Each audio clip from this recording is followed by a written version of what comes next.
media contributor Colby Hall. Colby, it's great to see you. I do want to talk about whether you think we'll see another debate, but what we saw last night, before the debate was even over, some Republicans were blasting the moderators. There was a difference in the live fact-checking by the moderators. Here's what Megyn Kelly had to say.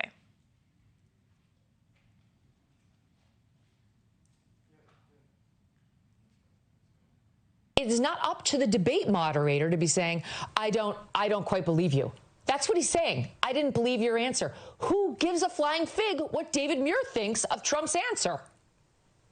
And that's why these moderators getting into the business of live fact-checking debates is a farce. Right. So, Colby, what is your assessment of the moderator performance last night?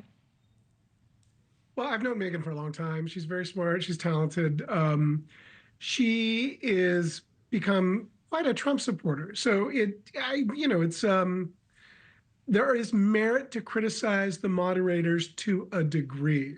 I think it's situational, though. I think there were times where Kamala Harris took things out of context that Trump had said that could have been corrected by the moderators.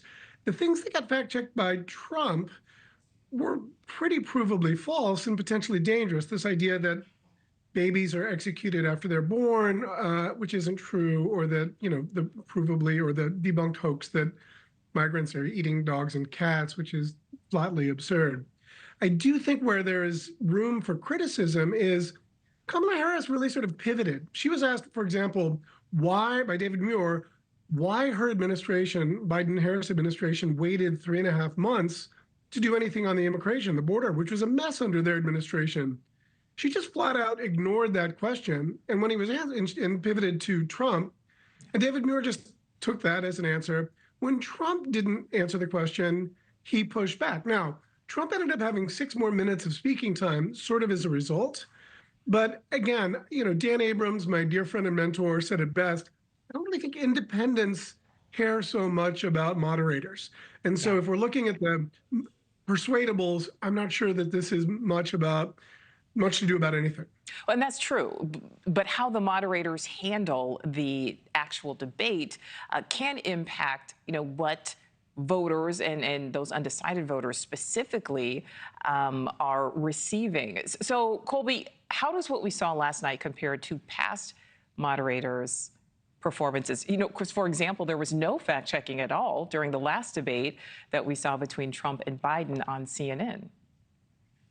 There's that Sound of Music song, how do you solve a problem like Maria? Like, how do you solve a problem like Donald Trump, who, who embellishes and doesn't always speak the truth? I mean, all politicians do that. He does it to a much more significant degree. And, he really lauded Jake Tapper and Dana Bash from CNN, who just stuck to the facts. And I think they did the right thing there, because for the most part, people don't want to hear moderators.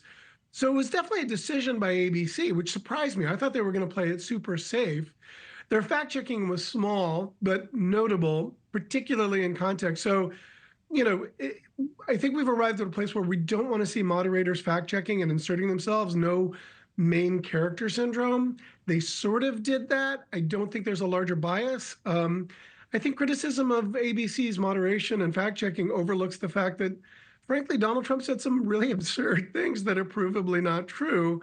They should have done a better job of holding Harris's feet to the fire, because now we're talking about it being unfair. There's a double standard. So I think if they were to do it again, they would hold her to more account.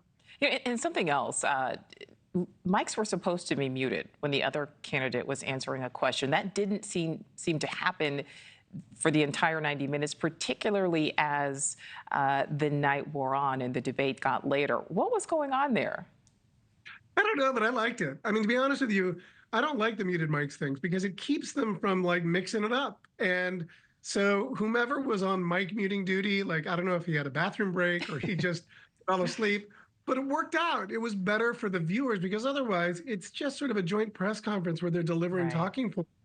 And it's way more interesting to see how they deal with one another. And it got more interesting when they started sort of giving each other the business, so to speak. Oh, 2 quick questions for you.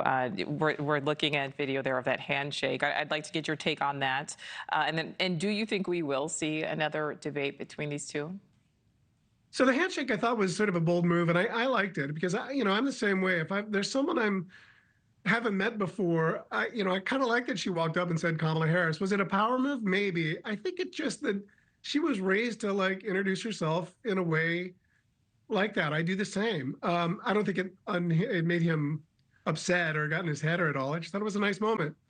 Thanks for watching. Go to joinnn.com to find News Nation on your screen. And don't forget to click the red subscribe button below to get more of News Nation's fact-driven, unbiased coverage.